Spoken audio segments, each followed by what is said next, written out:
through that too. So. Oh, great question. Not very long, like 5 minutes. Yeah. And then you can do too much. So oftentimes when people, they over warm up and they generate too much fatigue, that would take away from what they want to accomplish within the workout. And I've seen that a lot. All right, Zach's going to be our demo guy over here. All right, come up with that.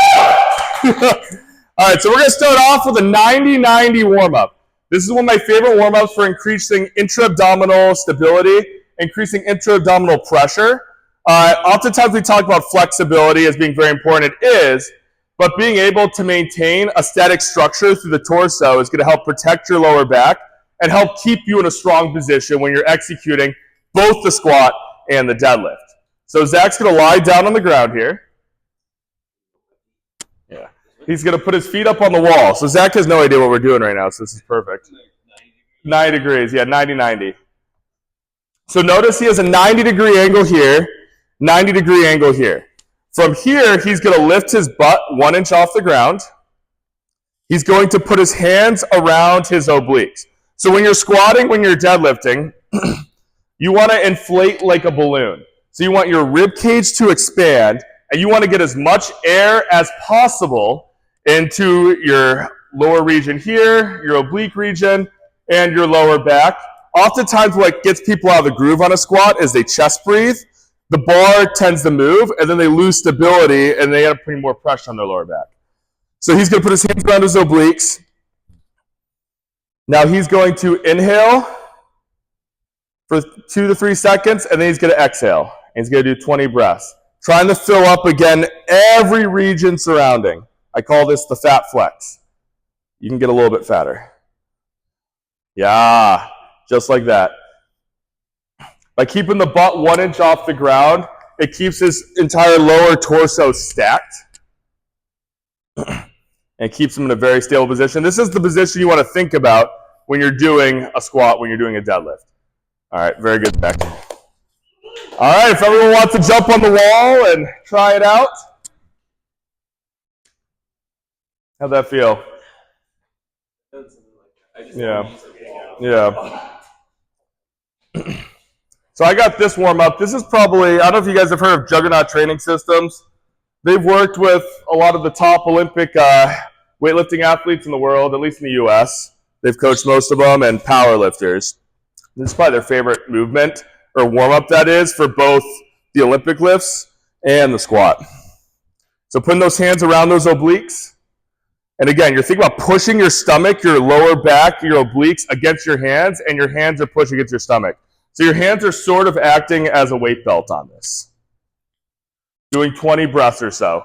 And as you do that, do not let your hips sag down, keeping those hips tucked. Big breaths. How much air can you expand in there? Oh, that's a good balloon there, Dwayne. I wasn't inhaling. Oh my gosh. Dwayne's ready. Will's done. Yeah.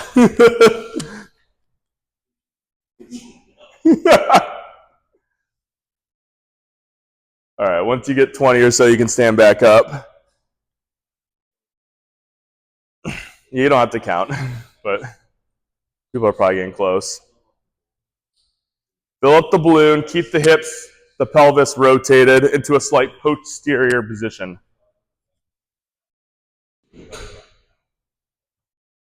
All righty. No, thanks, Ash. So next warm-up we're going to do, everyone's going to grab a kettlebell.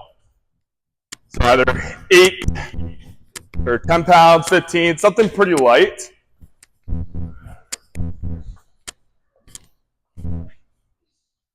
All right. Zach's going to demo for us.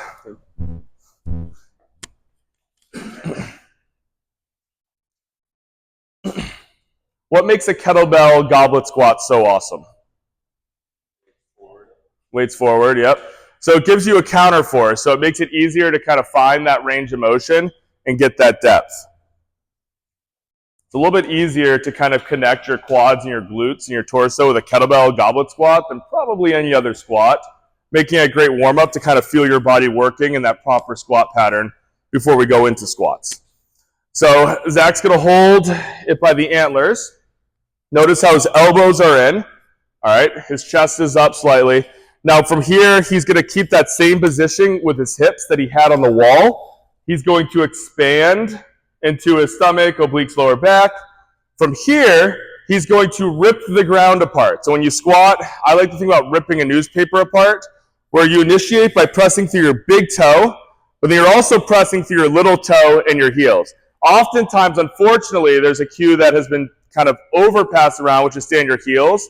Now, if your heels are coming off the ground, pushing through your heels is a great cue, so it's be very context dependent. But if you want to get the most out of your glutes and take your femurs from internal to external femur rotation, the big toe unlocks that. The big toe unlocks the glutes. So we want to really press with the big toe, rip the ground apart, having almost every portion of the foot equally connected to the ground. From there, he's going to squat down, and he's just going to wiggle his hips back and forth, and he's going to open his hips, finding that position. So what I like about this is getting his hips warm and loose at the bottom. Very common mistake that you'll see on squats is when people are squatting down, again, they get forward, the bar starts to go over the front of the foot. That's not an efficient, effective lift. So just do like 10, everyone else can do 10 to 20 squats or so. Feel free to wiggle at the bottom a little bit, kind of going in, back and forth each side. Yep, just like that. And then I like to do what JJ's doing here, which he's kind of forcing his arms inside his legs and then providing resistance against his femurs. Yeah, you can wiggle down there, come back up. Again, we don't want the warm-up to over-fatigue us, but it's just a simple thing that you can do before a squat day.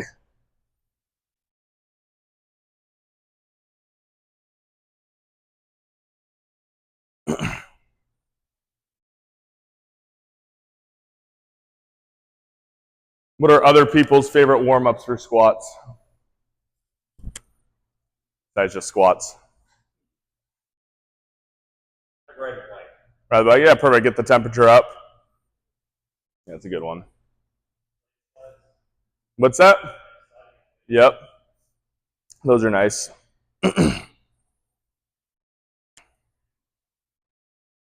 There's tons of warm-ups. A lot of them are going to be context dependent, depending on what you need as an athlete.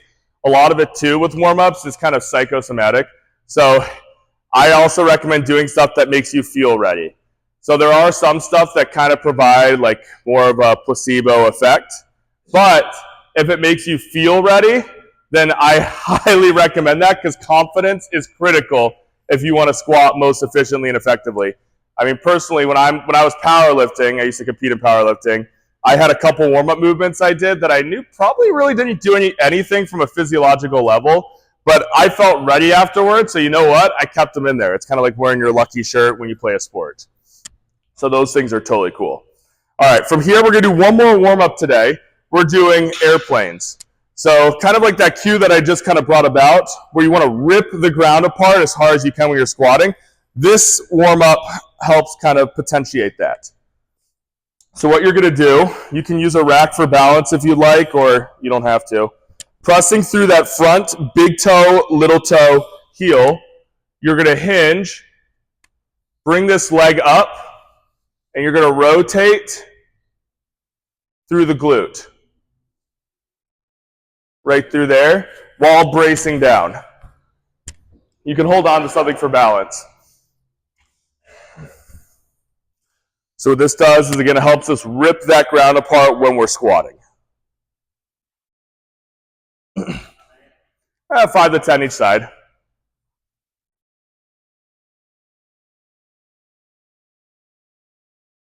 Anyone want to hit a squat PR today?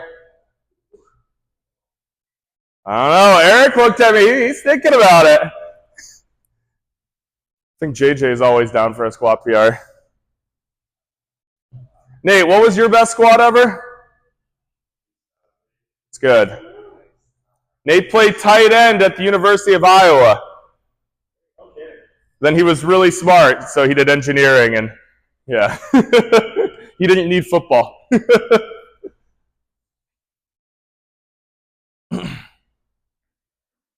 Natasha, what's your best squat? That's really good. 205 is diesel. Now, in the context of CrossFit, a max barbell squat really doesn't matter that much. You have to have a solid enough front squat that doesn't limit you, obviously, on your clean and jerks. But having a really strong squat is pretty cool. And every now and then you'll see something heavy like that in the games, and it's always best to be prepared. So, all right, so we're going to start on some barbell squats here. Zach's going to be our demo. All righty. So where should Zach put his hands? I like to start with this. It matters to an extent. So what do you think's better typically, a wider grip or a narrower grip? Narrow grip. Why is that? That's correct. Yeah, so it creates a more stable, sturdy upper back shelf. When you get too wide, you're more likely to have your shoulders rotate. The bar is not going to be as stable.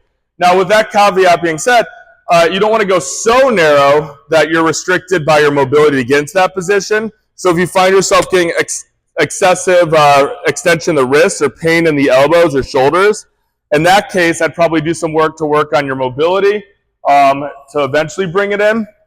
But you don't want to force that position either at the same token. If you go too narrow and it's putting a lot of strain through here, believe it or not, that's going to have a negative transfer eventually down the line to all your pressing. So oftentimes people, they'll blow up their elbows or they'll get a lot of elbow or joint fatigue from doing really heavy squats, maybe bringing it too far in and putting too much torque through those joints. When it's low bar and narrow. Yeah, low bar narrow, like it's how you probably can lift the most amount of weight. But for me, it would always destroy my elbow. So a little history, I once squatted 675. That was back when I was powerlifting. But when I was squatting 675, I was putting so much stress on my elbows from squats that my bench was about 40 pounds lower than where it was at its peak. So something to keep in line where if you get really good at one thing, you put a lot of stress in one area that can sometimes have a negative transfer somewhere else.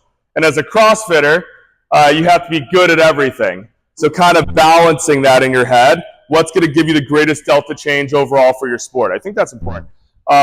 So Zach's going to demo the squat here. So his hands are pretty narrow. He's got very mobile shoulders. He's going to pull himself under the bar. So kind of like when you're doing a pull down or a pull up, you're generating tension through your lats, keeping this stable by pulling the bar down. On the walkout, I recommend whatever walkout's most comfortable for you, just keep it consistent. Oftentimes I see people get really lazy taking the bar out. The squat begins on the unrack.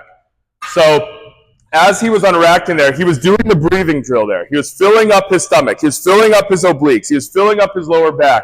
He's generating tension.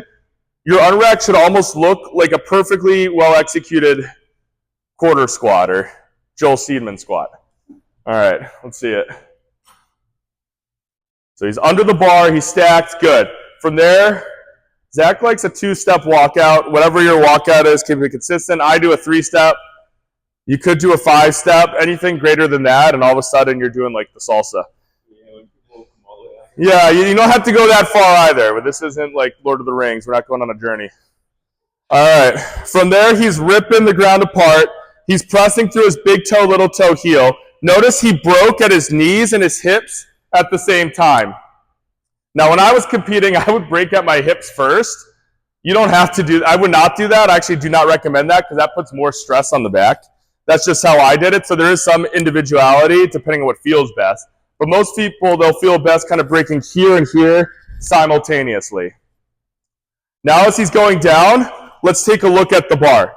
We want the bar to be over his midfoot the entire time. He's getting a little bit forward, ever so. Yep, good. And he twists. Yep. Mm-hmm. So there's ways to kind of combat those things, and we can get into that. First off, if you're going forward or you're leaning forward, one way to combat that is right when you feel like you're about to go forward, you can have someone watch on the side. They're going to help you kind of get back into that right position. So the key with squats, the key with any lift is allowing your body to learn the positions, practice the positions, and then you keep the positions. Training is extremely neural. kind of breaking it down and pausing within those deficiencies and kind of resetting is a great way to fix the issue. All right. Other issues, let's say your hips, you have a hip shift. You have a dysfunction where you're leading into it. Typically, a way to combat that, there's a quote that says, feed the dysfunction to fix the dysfunction. So if Zach's hips were rotating to the side like this, what I would do is I would attach a band here, and then when he's squatting, the band would actually pull him further into that dysfunction so that he has to actively resist the band to squat down. Does that make sense? Yeah, so if your hips go right, have a band actually pull you to the right so you have a cue where you can resist to the left, and then over time that fixes it. Yes, great question. So the load definitely matters.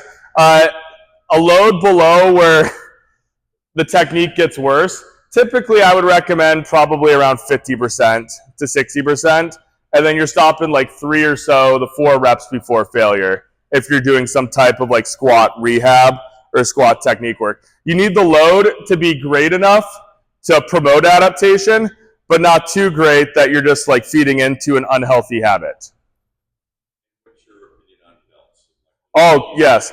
So I'm a big fan of belts, and here's why. Belts allow you, they give you an external cue for increasing intra-abdominal pressure. Now, believe it or not, your rectus abdominis works more when the belt is on, probably because you have a cue to utilize it. Your external obliques work a little bit less with the belt on. Now, that you could do a cycle of training where you're doing like medium, higher reps, no belt, and then when you go into your next cycle of squats, you put the belt on and you get like a super compensatory effect, and you're able to lift a little bit heavier. It's a way to kind of allow you to continue to get overload. That can sometimes be a viable way to do it. If I was competing in CrossFit, I would use a belt for sure on my squats, and here's why. When you don't use a belt, you're probably more likely to generate more axial fatigue, and if you generate too much axial fatigue, that'll limit you from pretty much every other CrossFit movement that you have to get good at. So I'm always thinking about the fatigue cost. How can I limit the fatigue cost in one area so I can potentiate more adaptation in another area? So I'm not really big on mental toughness. I understand like people sometimes say like you can't use straps, you can't use a belt because you just got to be tougher and like show grit. No belts in the jungle, brah. But the reality is, if you want to become the best CrossFitter possible, you have to get the most stimulus possible without getting hurt. And so that's how I kind of would maybe reconfigure in my brain. So no one really cares about your toughness, but everyone cares about how good you are. So actually, no one really cares about that either. Yeah. All right. So any other questions before we jump on to some bars and start squatting? Yes. Oh, great question. So I'm going to add in one real quick movement that can kind of tell you your optimal squat width that allows you to get the most depth. So I recommend play with your stance. Like for me, if I'm squatting here with like flat shoes, I know as I'm going forward, I might widen it out or I can get a little bit deeper. So playing with the stance to see where you can get the most range of motion. If you find that like you can get perfect depth with the bar and then you get to a certain load and your depth just isn't there, the reality is you're just not ready for that load yet. Now it's tough because I mean I coach people that like they just are going to lift that weight anyways. So like but you guys are all really smart. So what I recommend is just drop the load to a load that you can handle for full range of motion. And then doing that drill like we did on the wall. Doing the drill with the kettlebell, the counterforce, opening up side to side. The body learns positions of which it's exposed to. Other great ways to kind of increase depth would be wearing squat shoes. So raised heel allows your knees to go more forward, makes it easier to stay upright and get more into the quadriceps. That's totally perf. Everyone has seen Jeremiah's depth. It's beautiful. It's incredible. The dude, it's not like the dude has magical ankle mobility. The dude wears, like me, raised heel shoes with inserts inside his shoes. All right, like, so you can do things to kind of leverage it and kind of put you into a prime position. If you're a naturalist and you don't want to wear the raised heel shoes, you could do drills to maybe improve your ankle mobility and hip mobility, essentially like the goblet. Dorsiflexion drills where you go down, you kind of push your toes up while fighting into that position, and then right after training that position. So, all right. Toe flare? Oh, toes going out? Yeah, totally fine. Yeah, it's whatever is most comfortable. Some people's Q angles, so for example, women generally have wider Q angles. We just want the knees to be stacked with the toes. So for example, if your toes are out here, sometimes what happens is people have a hard time kind of pushing this out, utilizing those abductors and glutes. So just be aware that where the toes go, the knees follow. Yeah, and there's a lot of room for individualization within that. Yeah. Any other questions? All right, let's squat. So I think if everyone wants to work up to maybe just like a somewhat challenging 5 rep, I think it's best if everyone could partner up too. Try to like watch each other's technique as you do this. Things that you want to watch for. Watch their breathing. Watch their unrack. Watch the bar in relation to their foot from the side angle.